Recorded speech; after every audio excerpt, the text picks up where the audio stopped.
avaliação do senhor, professor, as ações da CBF ajudam a combater o racismo nos estádios? Ajudam, são bem-vindas e precisam ser aplaudidas. E demonstra que existe um desejo, uma vontade da gente dar um salto adiante nessa questão. Então, esse é um ponto. Agora, tem uma problemática que nós precisamos debruçar novamente. Eu acho que não deve ser papel do Vini Júnior debater e produzir soluções para o racismo dentro do esporte, ainda que na FIFA. Eu gostaria que a FIFA, através da sua diretoria e todos aqueles que compõem o sistema FIFA, juntassem-se para aí sim fazer um grande debate, um grande posicionamento e a produção de ações e intervenções para combater o racismo lá fora. Aqui no Brasil, da mesma maneira. Eu acho que a FIFA é muito tímida, eu acho que a FIFA está numa posição muito confortável. Eu gostaria de ver a FIFA a CBF convocando todos os times, todas as federações, estruturando um plano de ação e efetivamente punindo rigorosamente todos aqueles que praticam esse tipo de atitude. E gostaria mais ainda, eu gostaria que esse combate ao racismo se desse lá dentro do campo com os jogadores, mas também se desse dentro das estruturas dessas instituições, né? A FIFA e também a CBF é um espaço que os negros não chegam. É um espaço em que os negros não participam. Nós queremos ver mais árbitros negros, nós queremos ver mais técnicos negros, queremos ver mais profissionais negros dentro da CBF por enquanto. Por exemplo, e isso a gente não viu a CBF tocar nessa questão. E depois tem essa outra dimensão que eu queria insistir bastante, queridos amigos e Luciana.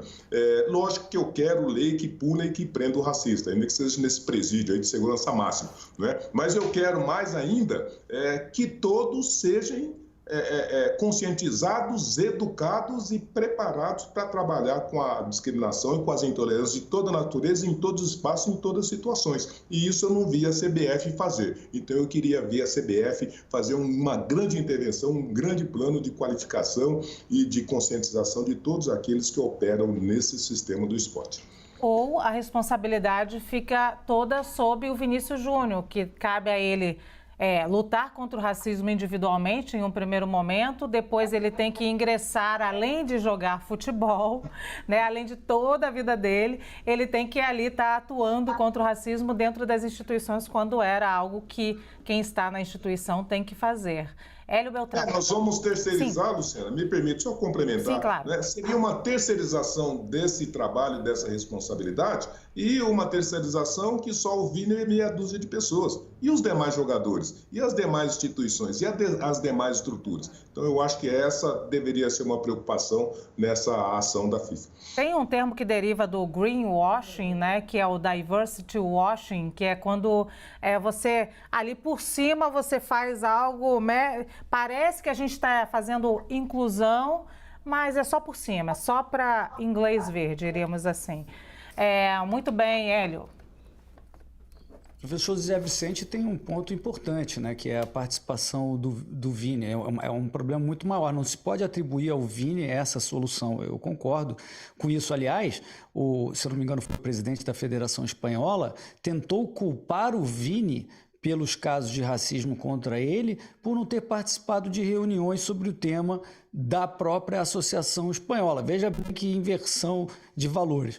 Achei bacana a iniciativa de a seleção brasileira jogar o primeiro tempo de preto, porque houve tudo isso recente, é importante a luta contra o racismo.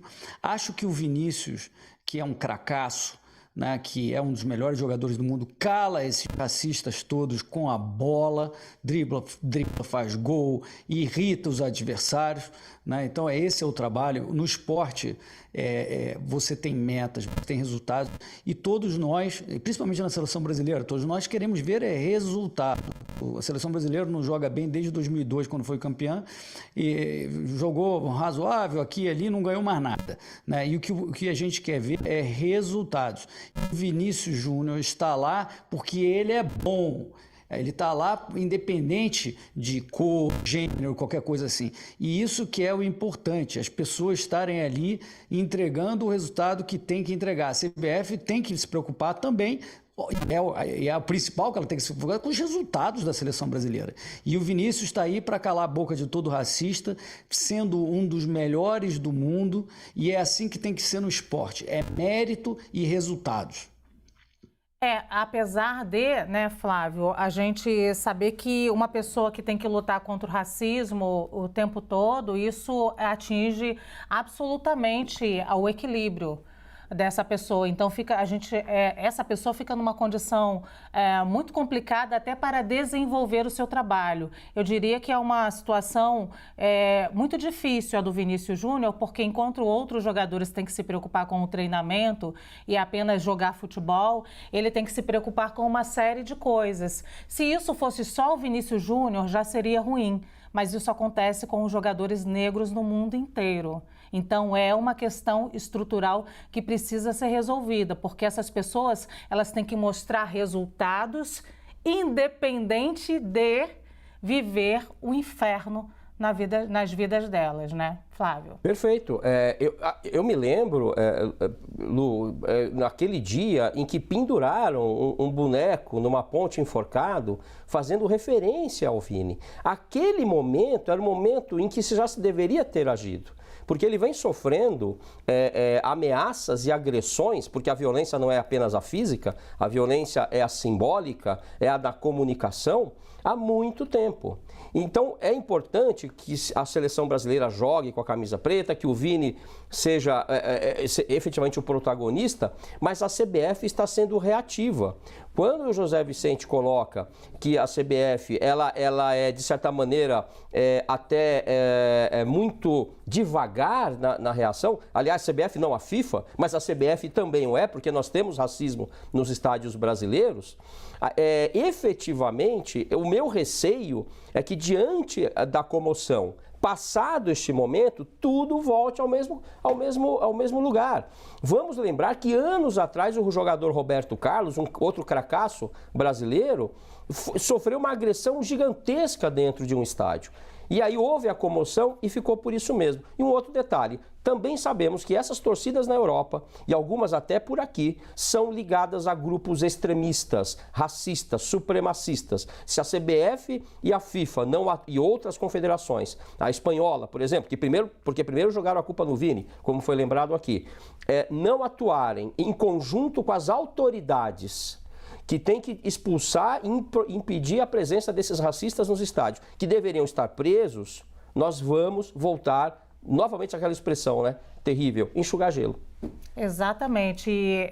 A gente tem na nossa história, né, Samantha, muitos casos que vão muito além do futebol, inclusive. A gente, só para lembrar um aqui do Ângelo Assunção, o ginasta, que sofreu racismo ali dentro da própria seleção deles ali, um ginasta premiado na Olimpíada, né, medalha de ouro.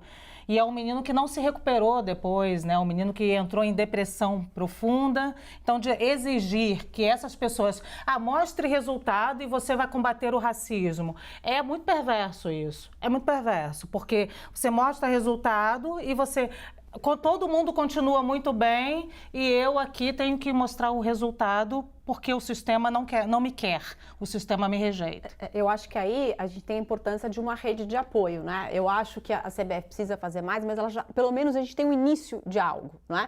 Ela montou um grupo de trabalho de 60 pessoas, fez um seminário, mas isso não pode ser uma ação isolada. Eu acho que essa é a preocupação, isso tem que ser algo permanente. A gente já tem um dispositivo que prevê a perda de pontos por causa de atos de racismo, mas eu acho que eu vou mais além. Eu acho que para a gente combater o racismo e combater principalmente o racismo no esporte, tem que ser por meio da educação. E a pergunta que eu faço é quais são os programas que ensinam, por exemplo, os técnicos a lidarem com casos de racismo dentro da sua equipe? Como é que um árbitro deve agir dentro de uma partida em casos de racismo? A gente precisa ver na formação dos professores como é que a gente lida com casos de racismo. Esse combate ao racismo ele tem que vir na escola, ele tem que vir na formação dos técnicos, ele tem que vir dentro dos clubes. A gente tem que ter palestras explicativas, ou seja, a gente tem que criar uma rede de apoio. Se eu sofri discriminação, a quem eu procuro dentro do de um time de futebol?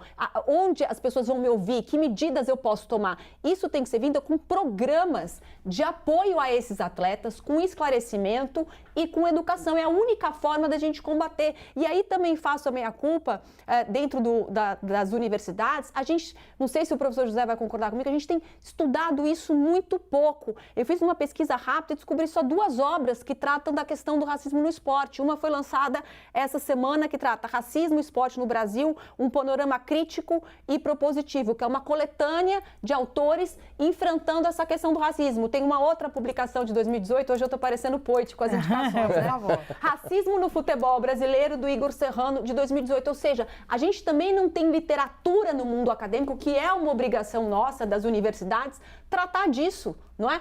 Propor soluções que não venham só dos órgãos públicos, mas que venham da iniciativa privada, que venham da academia, para justamente formar essa rede de apoio. Vamos fazer, dentro de uma universidade, num caso de racismo, a quem esse aluno tem que recorrer?